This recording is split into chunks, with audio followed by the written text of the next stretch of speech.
जब बेटियां स्क्रीनों पर नीलाम होना शुरू हो जाएं तो फिर नतीजा मुआशरे का कुछ ऐसा ही होता है। अगर ये अल्फाज तल्ख लगे तो याद रखना तल्खी जुबान में नहीं हकीकत में है। हम उस दौर में जिंदा हैं जहां बेहयाई को टैलेंट और हया को पुराना ख्याल कहा जा रहा है, जहां मुस्लिम मुल्कों में कलमा पढ़ने वाली जुबानें और बेपर्दा जिस्म एक ही स्क्रीन पर दिखाई देते हैं। जमाना कदीम में फुहाशी अंधेरों में शर्मिंदा होकर होती थी, लेकिन आज फुहाशी रोशनी में फख्र से नाचती है। तब कोठे थे, आज मोबाइल है। तब चंद लोग थे, आज पूरी दुनिया है। फर्क सिर्फ इतना है कि तब औरत बिकती थी, आज वो खुद को मार्केट कर रही है। ये सवाल अब नागुज़ीर है, क्या वाकई ये सब मजबूर हैं? और अगर मजबूर हैं तो कौन सी मजबूरी है जो लाखों के फोन, महंगे कपड़े, फिल्टर, मेकअप और इंटरनेट पैकेज देती है? ये भूख नहीं, ये शोहरत की हवस है। ये गुर्बत नहीं, ये तवज्जो की लत है। और सुन लो, ये आजादी नहीं, ये खुद को सस्ते दामों दुनिया के हाथ बेच देना है। आज की मुसलमान लड़की जब टाइट कपड़ों में जिस्म के हर जाविये को व्यूज के लिए मोड़ती है तो वो सिर्फ खुद को नहीं, अपने घर,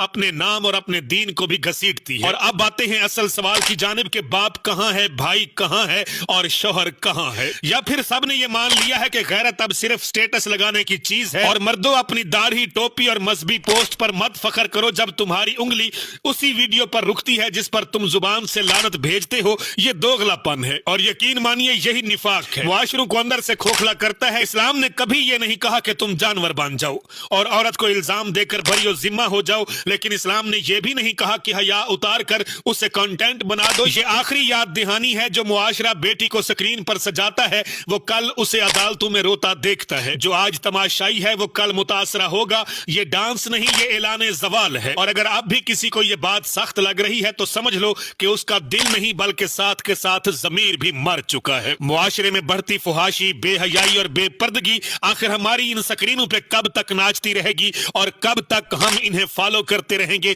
इन्हें लाइक्स देते रहेंगे और ये लोग आए दिन यहाँ मुआशरे के हीरो बनते फिरेंगे? अगर इस उरियानियत को लगाम डालनी है तो हमें इन लोगों का बाइकआउट करना होगा, वरना हर घर से और हर स्क्रीन पे लाइक्स और व्यूज के चक्कर में यूं ही जिस्म की नुमाइश जारी रहेगी। जियो तो ऐसे कि हर शख्स तुम्हारा एहतराम करे, मरो तो ऐसे कि दुश्मन भी तुझे सलाम करे। काशी बलोच आपसे इजाजत चाहता है। पाकिस्तान पाइंदाबाद।